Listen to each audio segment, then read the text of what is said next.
आंबा आणि काजू उत्पादक शेतकऱ्यांच्या प्रश्नावर उद्या 23 मार्चला होणाऱ्या मुंबई गोवा राष्ट्रीय महामार्ग रोको आंदोलनाच्या पार्श्वभूमीवर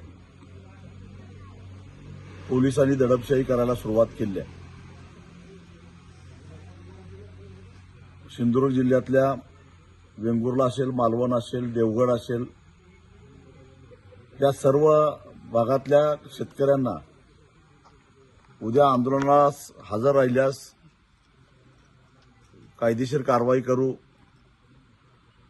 काही कायदा आणि सुव्यवस्थेला बाधा आल्यास तुम्हाला जबाबदार धरण्यात येईल, अशा जवळजवळ 700 लोकांना पोलिसांनी नोटिसा पोच केलेल्या आहेत. ही सरळ सरळ दडपशाही आहे. किती दडपशाही करा, गुंडागर्दी करा, खाकी वर्दीतल्या गुंडांनी काही हैदोस घातला तरी सुद्धा उद्याचं आंदोलन होणार म्हणजे होणार. जोपर्यंत